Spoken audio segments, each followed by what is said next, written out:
de novembro, uma entidade supranacional que l'on appelle SECA a été fondée aujourd'hui en 1951 à Paris par 6 pays européens, français, belgique, allemand de Louis, Italie, Luxembourg et Pavia. Dans les années suivantes, successivement rejoint l'entité Danemark, Irlande, Grã-Bretanha, Grécia, Espanha e Portugal. Nós conseguimos gravar um trecho da primeira reunião da recém-formada Comunidade Europeia de Carvão e do Aço. Indo para o nosso próximo tópico, precisamos impor objetivos e funções para que isso dê certo. Ideias? Eu acredito que criar um mercado comum no setor da indústria pesada é essencial no dado momento. Devemos adotar medidas comerciais em comum para o mercado de carvão e aço. E estabelecer preços do mercado em comum também. Abolir as taxas alfandegárias no comércio de aço e carvão entre os países membros seria uma medida que favorece a liberdade comercial destes produtos dentro da SECA.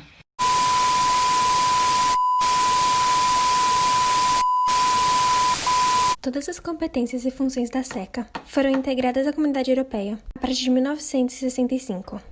A SECA foi muito importante, pois representou um primeiro passo para uma concreta colaboração política e econômica entre os países europeus. Eu sou o Tratado de Roma, que institui a Comunidade Econômica Europeia, a Comunidade Europeia de Energia Atômica. Nasci em 25 de março de 1957, quando foi assinada pela Bélgica, Holanda, Luxemburgo, Itália, França e Alemanha. Eu observei a Assembleia Parlamentar sendo consultada antes de transmitir seus pareceres ao Conselho. Vi a Assembleia aumentar e passar a ter 142 membros. Vi a Assembleia Parlamentar Europeia realizando sua primeira sessão no ano seguinte, em 19 de março de 1958. Eu também resultei em uma introdução a uma disposição específica para que os eurodeputados passassem a ser eleitos pelo sufrágio direto, aplicada em 1979. A partir do Tratado de Roma, o mercado comum europeu continuou se expandindo, de forma em que diversos países se juntaram a ele. Essa expansão ocorreu da seguinte maneira. No Tratado de Roma entram 3 países, Alemanha, Itália e França. Nos anos de 1970, entra a Dinamarca, Reino Unido e Irlanda. Nos anos de 1980, entra Portugal, Grécia e Espanha. E nos anos de 1990, entra a Austrália, Finlândia e, finalmente, a Suécia.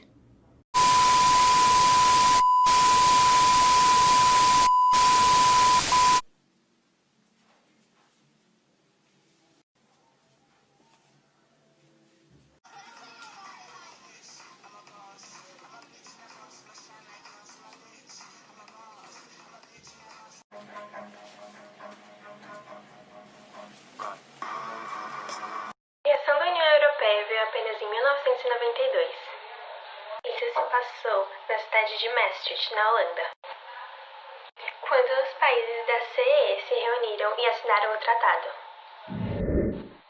Esse tratado, que entrou em vigor apenas em 1993, propôs uma integração e cooperação econômica buscando harmonizar os preços e taxas de importação.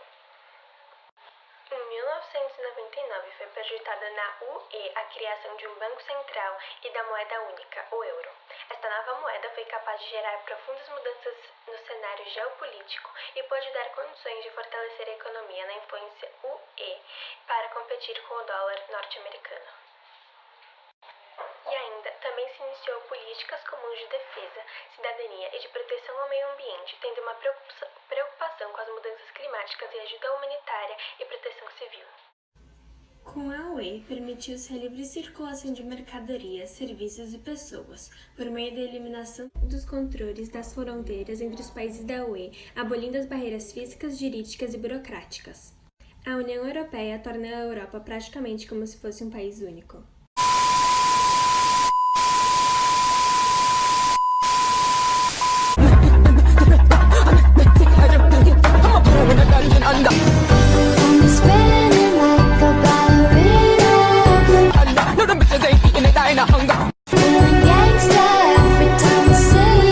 Uma a política monetária internacional afeta a capacidade e a possibilidade dos países de definirem estratégias que estejam de acordo com suas necessidades internas, pois um país é obrigado a se render diante dos interesses dos demais, mesmo que não seja beneficial a ele. Com isso, existe uma limitação a respeito da manipulação da moeda como forma de incentivar a economia. Se não integrasse nenhuma união monetária, o país poderia valorizar ou desvalorizar a própria moeda para impulsionar o turismo, o comércio e etc., conforme seu desempenho e necessidades individuais.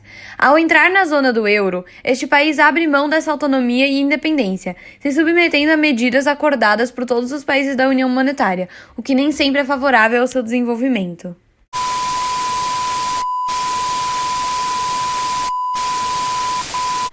Coisas do espaço Schengen que fazem sentido. Adotado pela União Europeia, o espaço Schengen permite a livre circulação de pessoas dentro dos países signatários, ou seja, um espaço de livre circulação de pessoas e empresas dentro de um bloco. Não tem a necessidade de apresentação de passaporte nas fronteiras.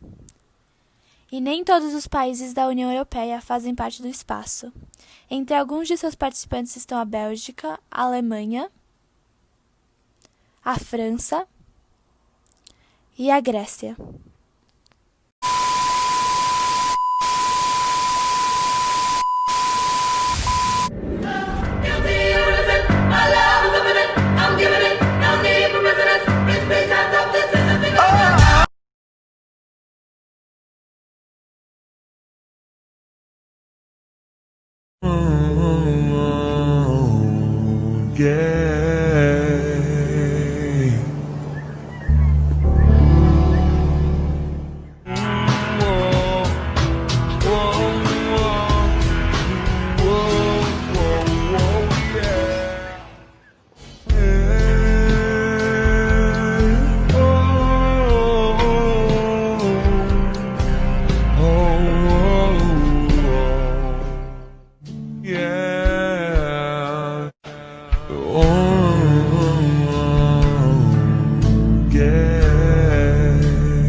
Ficou definido que as fronteiras estarão abertas para as pessoas procedentes das seguintes nações: Argélia, Austrália,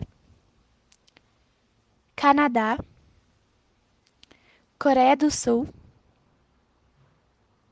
Japão, Geórgia, Marrocos, Montenegro, Nova Zelândia, Ruanda, Sérvia, Tailândia, Tunísia e Uruguai.